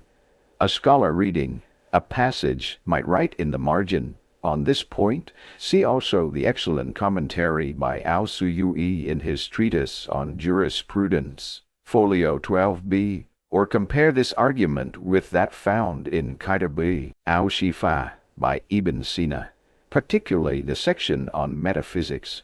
These notes acted as direct signposts, guiding the reader or the scholar themselves at a later date to related discussions in other works. Sometimes these cross-references in the margins would be accompanied by a small, quickly drawn symbol, perhaps a little pointing finger, a manicula as it was known in other manuscript traditions, or a specific squiggle or dot pattern that was a personal shorthand for that scholar, a kind of personalized emoji for "Hey, look over here.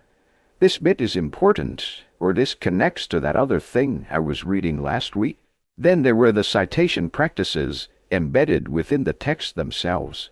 Scholars in Timbuktu, like their counterparts across the wider Islamic world, didn't just present their ideas in a vacuum. They engaged with previous scholarship, explicitly naming authors and texts they were drawing upon, refuting, or building upon.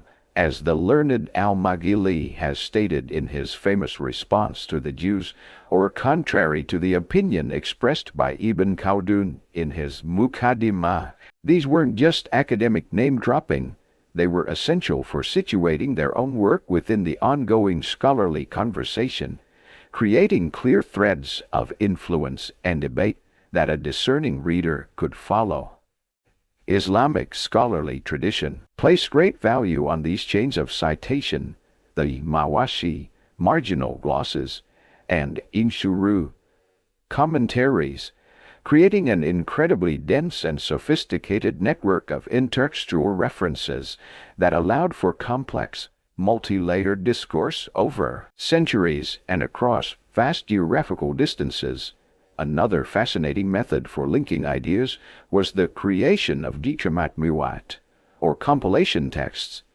Imagine a scholar deeply interested in a specific theme, say, the ethics of leadership or different approaches to dream interpretation.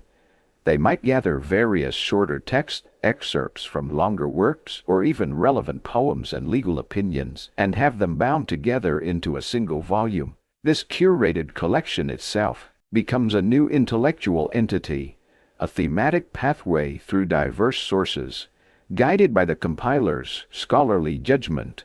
It's like a personalized, bound playlist of essential readings on a particular topic. Of course, a huge amount of this idea linking also happened verbally. In the dynamic setting of the teaching circle, a master scholar wouldn't just lecture from a single text. They would draw connections, compare and contrast different authors, and refer students to other relevant work.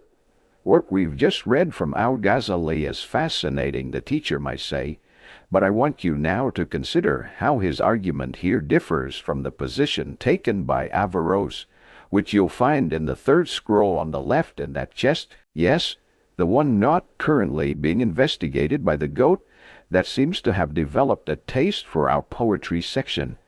Their version of a hyperlink error message or a 404 not found was probably a more organic and likely more frustrating experience.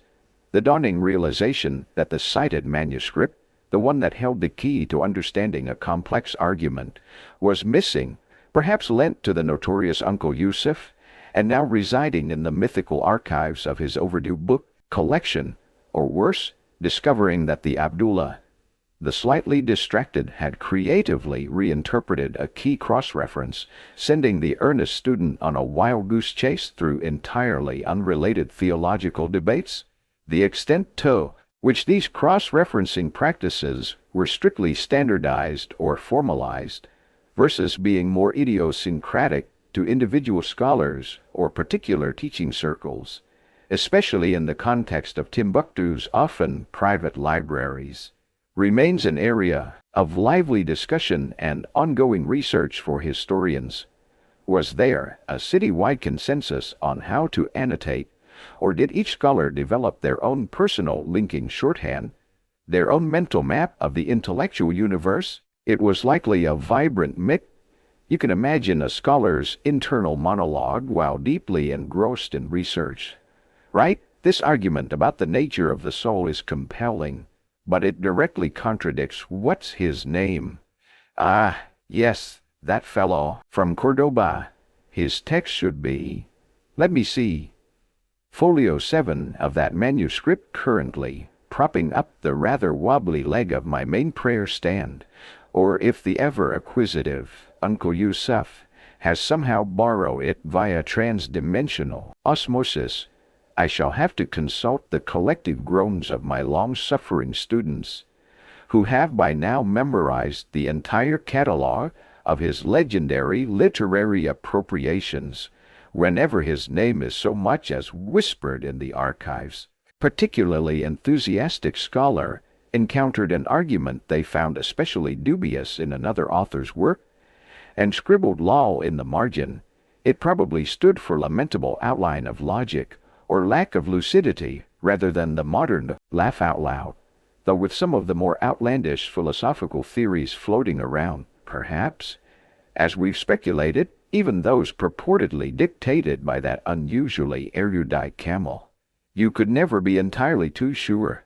These nascent metas, these proto-hyperlinks of marginalia, citation, compilation, and oral instruction, transformed collections of individual books into a dynamic, interconnected web of knowledge. They allowed scholars in Timbuktu to not just read texts, but to converse with them, to place them in dialogue with one another, fostering an environment of profound intellectual synthesis and innovation. As you piece together these remarkable insights into Timbuktu's intellectual engine, the subject headings bringing order from chaos, the careful tracking of authorship and provenance ensuring textual integrity, those ingenious proto-hyperlinks weaving a vibrant web of interconnected ideas, a sense of profound admiration settles in. You've seen how scholars and their unsung assistants weren't just passively accumulating scrolls. They were actively curating, organizing, and linking knowledge in ways that were surprisingly sophisticated for their time. They were, in essence, building a highly functional, if largely analog, information retrieval system. But now, a more somber, more enigmatic layer of this story begins to reveal itself. You are left to ponder the tantalizingly incomplete evidence we have today of the full extent and precise methodologies of these advanced cataloging techniques. For all the logical you've witnessed, for all the logical inferences we can make from the manuscript that have survived, the marginal notes, the compilation strategies, the physical arrangements hinted at by remaining collections, there's no single, definitive Timbuktu librarianship for dummies manual that has come down to us. Much of what we understand about their systems is gleaned indirectly, pieced together by modern scholars, acting like academic detectives, sifting through subtle clues in the texts themselves, in the layout of ancient learning spaces, and through the lingering echoes of oral traditions. It's like trying to reconstruct a magnificent, intricate mosaic when many of the original tiles are missing, and the overall pattern is only partially visible. You realize just how fragile these systems, particularly the more nuanced aspects, must have been. So much might have depended on the institutional memory within a specific mosque library, or the personal, highly developed system of a single great scholar, passed down to their apprentices through years of close mentorship, rather than through a written procedural handbook. What happened when that scholar passed away, or when an apprentice, despite their best efforts, couldn't quite recall if that crucial cross-reference was linked to the manuscript currently propping up the wobbly leg of the prayer stand, or the one occasionally nibbled by the poetry-loving goat? The historical tapestry of Timbuktu, like that of any great city, has its darker threads. The city's golden age, with its flourishing scholarship and bustling trade, eventually faced periods of decline, political instability, shifts in trade route, and, most catastrophically, the Moroccan invasion in 1591 dealt severe blows to its intellectual infrastructure. Libraries were damaged, dispersed, or fell into neglect. Untold numbers of manuscripts were lost, burned, hidden, or carried away. With this physical loss of text also came an inevitable erosion of the institutional knowledge of how these vast collections had once been meticulously managed. The librarian's craft itself, the oral traditions and learned practices of learned practices, manuscript organization began to fade. This is why today, when scholars examine the evidence, they often speak of whispers of more sophisticated systems. They see tantalizing hints, a consistently organized private library, a complex set of cross-references in a particular scholar's works, recurring patterns of annotation that suggest a deeper, more systematic approach than is immediately obvious. But the complete blueprint often remains elusive. There is considerable debate among Researchers, for instance, about the degree of formality and standardization of library cataloging systems in Timbuktu. Were there widely adopted, perhaps even written, guidelines for library management that simply haven't survived? Or were practices largely localized, brilliant in their own context, but varying significantly from one mosque or private collection to another, with the evidence for truly widespread, complex systems now being too fragmentary to fully reconstruct?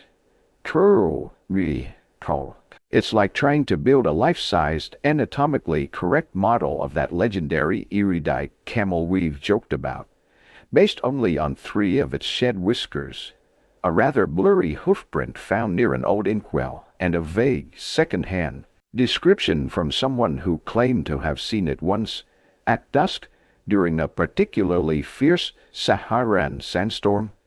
You know something impressive was there, but the details are frustratingly obscured. Adding to the mystique, local oral traditions in Timbuktu, passed down through generations, sometimes speak of secret libraries or hidden caches of manuscripts. These stories tell of texts being buried in the desert sands or concealed within the thick mud walls of ancient family compounds during times of turmoil to protect them from invaders or natural disasters. While concrete archaeological proof for many of these specific legends can be elusive, such tales fuel the imagination and sustain the hope that more pieces of this grand intellectual puzzle, perhaps even texts detailing their lost organizational arts, might one day be rediscovered, adding new clarity to the whispers. Perhaps somewhere, buried deep or tucked away in a forgotten trunk, there really is a lost grand manual of Timbuktu library science and advanced camel-proofing techniques for valuable manuscripts. But if such a text ever existed, it's quite possible it's now filed under miscellaneous and potentially apocryphal in Uncle Yusuf's ever-expanding, interdimensional library of permanently borrowed and hardly ever catalogued items. The irony is almost painful. If their advanced cataloging system was truly so good, you can't help but wonder, a little cheekily, how come you can't seem to find the user manual for it? Maybe it was so cleverly hidden using its own advanced principles that even Winfrey eventually forgot where they put it, like that one absolutely crucial scroll you just knew on that contains the perfect rebuttal to your rival scholar, but which has somehow inexplicably ended up inside a spare teapot in the back of the storage room. Confronting this incomplete picture isn't about diminishing the achievements of Timbuktu's scholars and librarians. Rather, it deepens the sense of wonder. It highlights their resilience and ingenuity in creating functional systems with the materials and knowledge available to them, even as it underscores the tragic loss of cultural heritage. The surviving manuscripts are treasures, not just for their content, but as silent witnesses to a once thriving intellectual world, whose full organizational genius we are still striving to understand, one tantalizing whisper at a time. That poignant sense of loss, the confrontation with those tantalizing whispers of forgotten systems, and the vastness of what might have vanished after the Moroccan invasion of 1591, or simply crumbled to dust, doesn't have to be the final word on Timbuktu's intellectual legacy. You now fast forward through the centuries, past periods of shifting fortunes for the desert city, into an era where the world is, albeit slowly, beginning to awaken once more to the incredible treasure trove hidden within its ancient walls and sandy environs. We move into the age of modern efforts to conserve these precious manuscripts and, with them, to reconstruct the very organizational knowledge that once made Timbuktu's libraries so vibrant. Modern rediscovery and appreciation of Timbuktu's manuscript by the wider global scholarly community really picked up pace in the latter half of the 20th century. and has intensified in the 21st. It's a story filled with dedicated local custodians who, for generations, safeguarded these texts as their most precious family heirlooms, often in very challenging circumstances, sometimes even validating those old legends of manuscripts being secretly buried or hidden away in times of peril. Family efforts are now being supported by international collaborations with organizations like UNESCO, various universities, philanthropic foundations, and national governments recognizing that Timbuktu's written heritage is not just Malian or African heritage, but truly world heritage. The Ahmed Baba Institute, IREAB in Timbuktu, for instance, stands as a modern beacon in this endeavor, a center for the conservation, research, and dissemination of this incredible scholarly patrimony. The challenges these modern-day manuscript guardians face are immense. The Sahelian climate, with its extreme heat, aridity, and occasional humidity, is incredibly harsh on delicate organic materials like paper and parchment. Insects, as you've often imagined, remain a persistent threat, viewing these ancient texts as a particularly delectable and historically seasoned snack. The sheer fragility of manuscripts that are centuries old requires painstaking, expert handling. Modern scholars and conservators trying to piece together these ancient library systems and save the texts themselves are like intellectual archaeologists. However, instead of wielding a bullwhip and sporting a fedora, their essential toolkit kit usually consists of things like acid-free archival folders, high-resolution digital scanners, specialized brushes for gently removing centuries of desert dust, and often an almost superhuman level of patience fueled by an unhealthy addiction to lukewarm coffee consumed at odd hours. You'd witness them in quiet, climate-controlled rooms, if such facilities are available, or sometimes working in more traditional settings, but armed with modern conservation knowledge. They meticulously clean pages, repair tears with specialized Japanese paper and neutral adhesives, and carefully store individual manuscripts in protective enclosures. Digitization has become a crucial tool, creating high-quality digital surrogates that preserve the content even if the original remains fragile.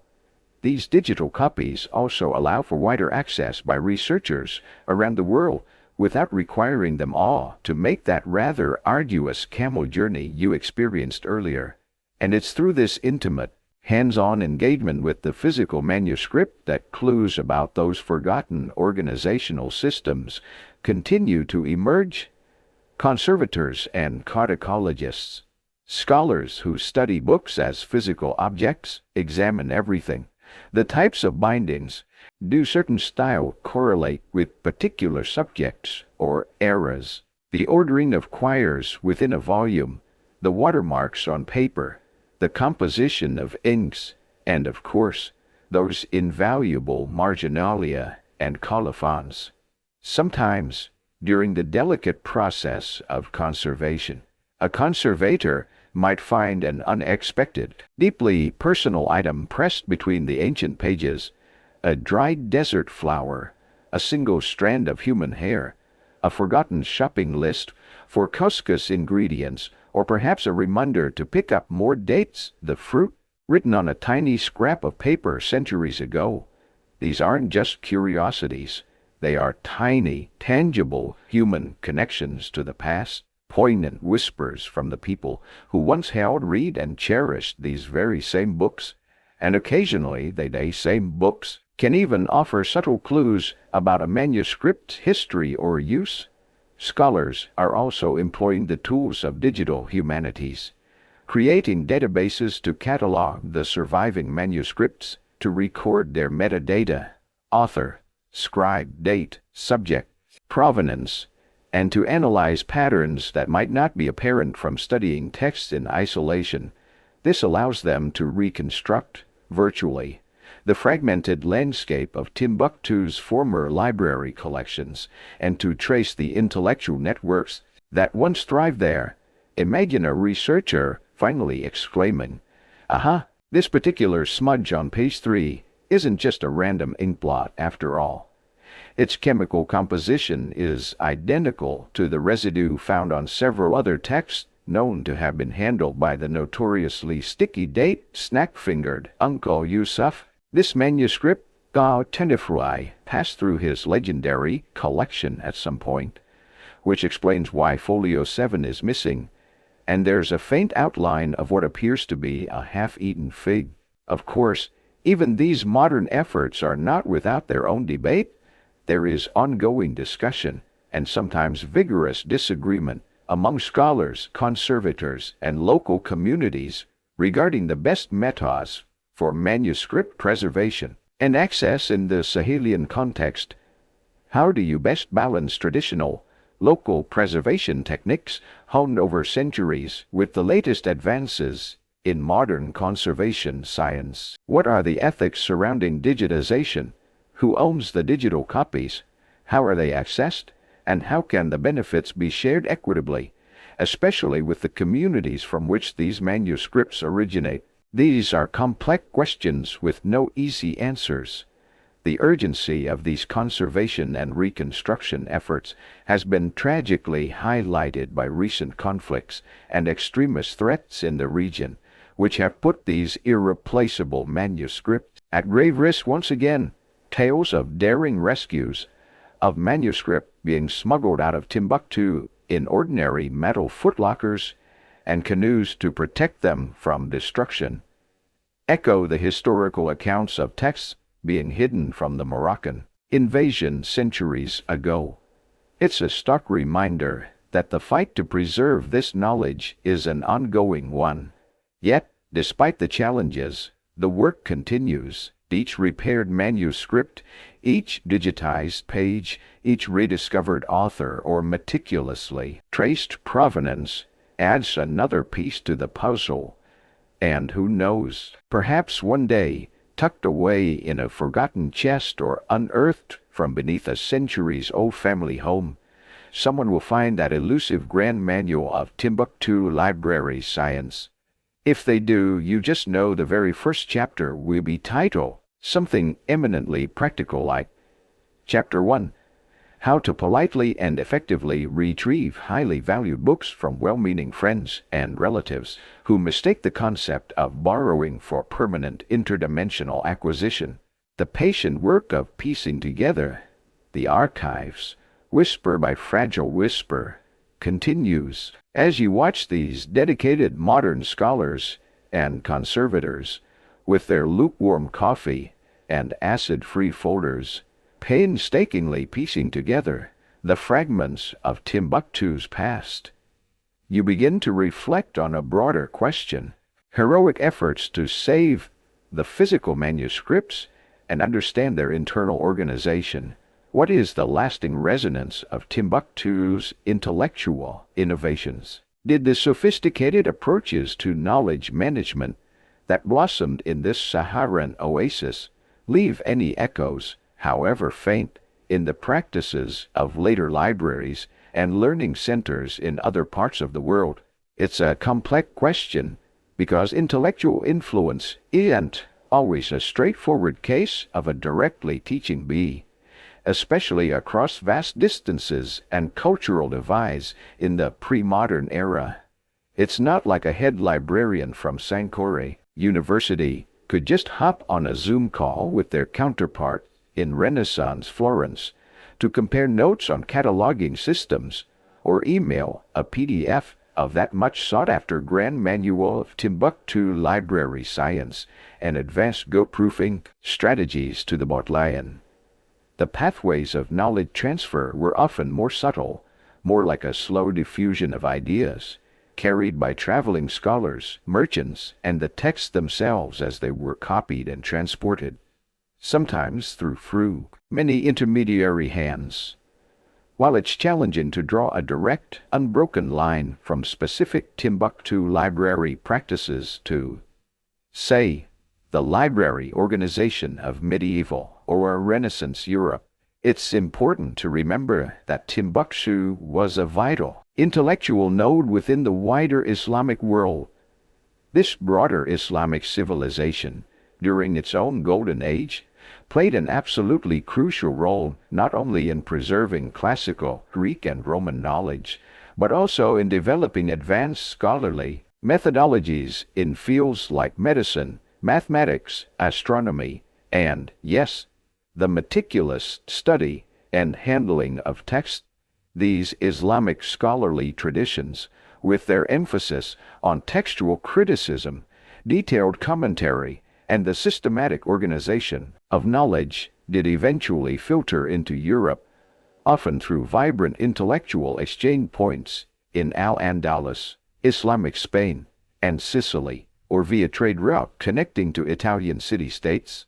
So, when you see Timbuktu's scholars placing such a high value on verifying authorship and provenance, on tracing the lineage of a manuscript, much like one might trace a noble pedigree, was this manuscript really copied by a reliable scribe, or was it one of Abdullah, the slightly distracted's, more creative endeavors? This resonates with the rigorous textual criticism that became a hallmark of Renaissance humanism. Could some of that insistence on textual authority, honed in centers like Timbuktu, have contributed to the currents that eventually emphasized similar rigor in European scriptoria and universities? It's a tantalizing thought. Consider their approach to subject categorization. While every culture with a significant body of texts eventually develops some way to group them, the systematic efforts in Timbuktu to apply consistent subject headings to think about the architecture of knowledge itself parallel similar endeavors elsewhere. The very act of deciding that theology, law, and history are distinct yet interconnected domains, and arranging a physical library to reflect this intellectual map, is a foundational step in making large collections navigable and fostering specialized scholarship. And what about those proto-hyperlinks, the marginal glosses, the explicit citations, the compilation of related texts into single volumes? This creation of an interconnected web of knowledge, fostering a dialogue between texts and across generations, is fundamental to how scholarship advances. While similar practices developed in other manuscript cultures, the vibrancy and scale of their application in the Islamic world, including Timbuktu, were significant and fostered a deeply analytical and comparative approach to learning. The extent and specific pathways of direct intellectual transmission from sub-Saharan African centers like Timbuktu concerning particular nuanced practices like library management techniques to other continents remain an active and often challenging area of research and academic discussion. Direct textual evidence of someone saying, "I learned this cataloging trick in Timbuktu and brought it to Bologna," is exceedingly rare. But knowledge often travels in more diffuse ways. Sometimes it's not a whole system that gets adopted, but a particularly good idea, a principle, or an approach that resonates and is adapted. You might also consider the regional ripple effect. Some of the West African scholars who were educated in Timbuktu, or who traveled there for study, later returned to their own hometowns or other cities in West Africa to establish their own schools and private libraries. It's quite plausible, even probable, that they carried with them not just the content of the books they studied, but also some of the organizational ideas and scholarly practices they'd encountered, creating a kind of franchise model of good library practice and intellectual rigor throughout the region. Imagine a student of a Timbuktu master setting up a small madrasa in Kano or Katsina, carefully arranging his modest collection of text by subject, just as Heidi's seen his teacher do. It's a bit like a complex intellectual ecosystem, a particularly brilliant idea for managing information, say, a method for cross-referencing commentaries with their primary texts, or a system for noting the reliability of a copyist. Was he known for his meticulousness, or his unfortunate tendency to have sticky date snack fingers near the parchment? Might not conquer the world overnight, but it could inspire a visiting scholar, or be adapted by a student, and then re-emerge in a slightly different form, in a different context. Its origins perhaps obscure, but its utility undeniable. Later, European scholar suddenly had a brilliant, seemingly original insight to categorize books by subject and implement a robust system to ensure that characters like the infamous Uncle Yusuf couldn't borrow them into oblivion. Who's to say that a tiny, almost imperceptible intellectual butterfly, perhaps from the vicinity of Timbuktu, hadn't flapped its wings a century or two earlier? The legacy of Timbuktu's forgotten scholars, then, isn't just in the physical manuscripts being so carefully preserved today. It's also in the enduring value of the intellectual traditions they nurtured, the respect for textual accuracy, the systematic pursuit of knowledge, and the understanding that a library is not merely a warehouse for books, but a dynamic, organized universe of interconnected ideas. Perhaps their Dewey Decimal System, if they had a formalized equivalent that Grand didn't survive in a neat manual, might be its call numbers involved organizing texts based on how likely they were to be borrowed by that notoriously erudite camel, leading to a special classification, a section, erudite camel, collection, highly desirable and frequently missing. While we might only glimpse these systems through echoes and careful reconstructions, their commitment to managing and linking wisdom remains a profound inspiration.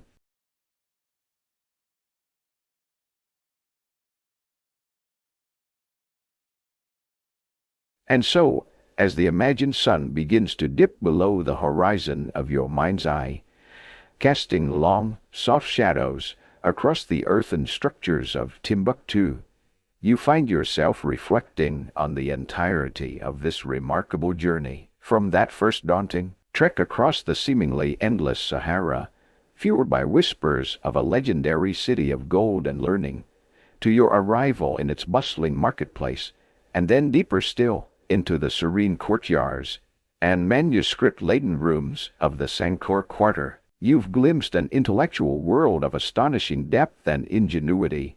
The fading sands of time, the physical decay, the dispersal and loss of so many precious texts cannot entirely obscure the enduring wisdom that Timbuktu nurtured. You've seen how these scholars, far from being isolated figures, were part of a vibrant community that valued knowledge with a fierce passion. They didn't just accumulate scrolls like a bibliophilic dragon hoarding treasure. They developed sophisticated methods to organize, authenticate, and interconnect the ideas held within them. From the initial, common-sense piles of urgent versus scorpion-infested text to the more structured shelving in niches, the mental maps of memory palaces, the revolutionary step of subject categorization, the meticulous tracking of authorship and provenance.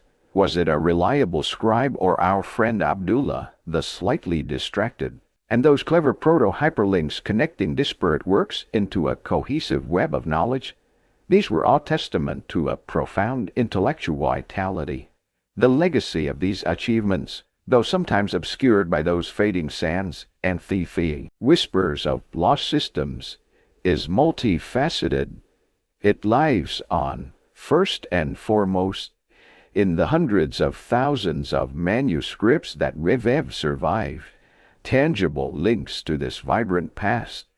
Each fragile page, carefully conserved by modern hands, is a testament to the dedication of those who wrote, copied, and protected them through centuries of often turbulent history.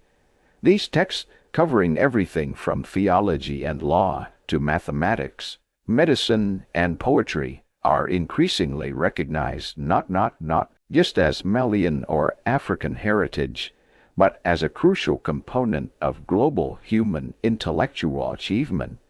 This enduring wisdom also resonates in the tireless work of today's scholars, conservators, and local custodians you've considered.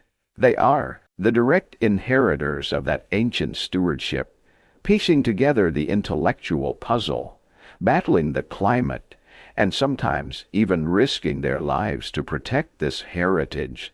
Their efforts ensure that Timbuktu's voice, though sometimes faint, continues to speak to us.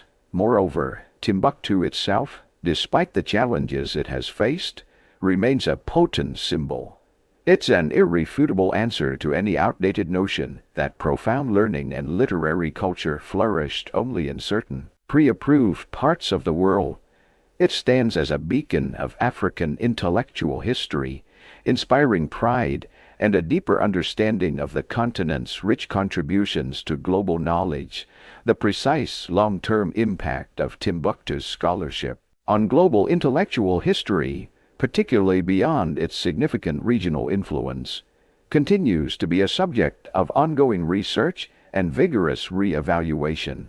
As more manuscripts are translated and studied, and as historical narratives are broadened to include non-European contributions more fully and fairly, you reflect on the universal human quest that Timbuktu so vividly embodies.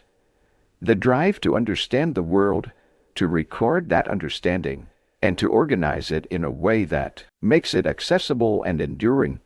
So the next time you find yourself struggling to organize your own chaotic bookshelf, your digital files spilling into an abyss of unsorted data, or even just trying to remember where you left that one crucial recipe, spare a thought for the scholars of Timbuktu. They managed vast repositories of knowledge without the aid of apps, cloud storage, or even particularly reliable electricity, relying instead on sheer ingenuity, unwavering dedication, and wavering dedication. Probably a very healthy respect for their head librarian, if they dared misplace a valuable scroll or let Uncle Yusuf get too close to the new acquisitions. Even today, that deep reverence for the written word persists. Some Timbuktu families, who are the hereditary guardians of ancient manuscript collections, continue to follow specific traditional rituals when handling and reading these precious texts. They might perform ceremonial ablutions or recite particular prayers before opening a sacred or especially important volume, demonstrating a continuity of respect that has likely been passed down through countless generations, alongside the books themselves. It's a beautiful, living link to the past, and who knows, might be that persistent, whimsical theory about the erudite camel dictating philosophical treatises wasn't entirely without merit. Perhaps it simply possessed an exceptionally advanced internal cataloguery of profound, vast mental library of profound desert thoughts, all carefully filed away somewhere between prime locations for discovering the juiciest patches of desert grass, and advanced meditative techniques for successfully annoying tourists who try to take too many selfies.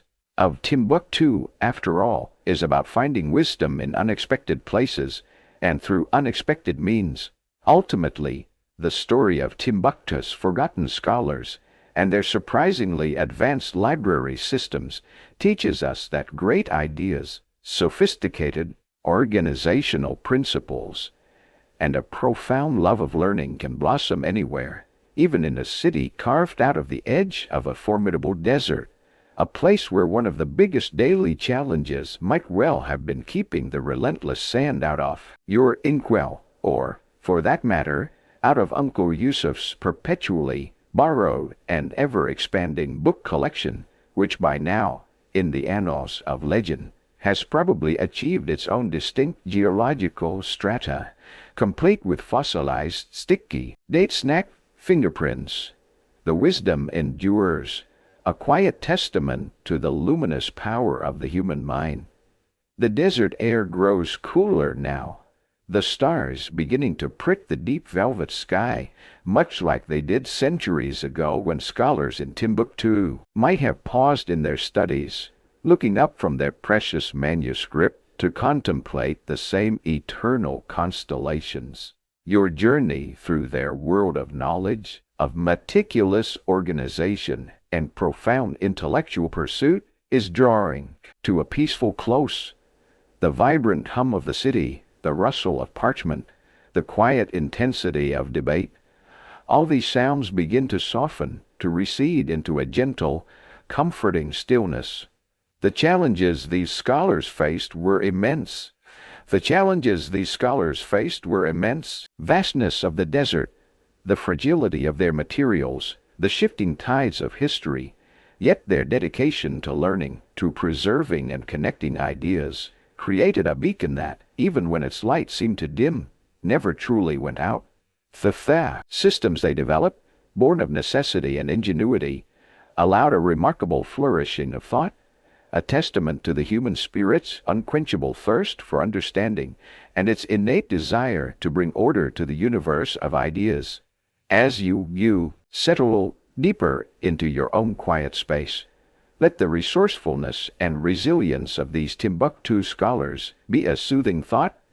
Their story is a reminder that even knowledge that seems lost or forgotten can hold enduring value. Its whispers eventually finding their way to those who are willing to listen, to piece together the fragments, and to honor the legacy. The sands may shift, empires may rise and fall, but the pursuit of wisdom, in its many forms, continues its timeless journey. May your own dreams tonight be filled with peace, and perhaps a touch of that enduring, quiet wisdom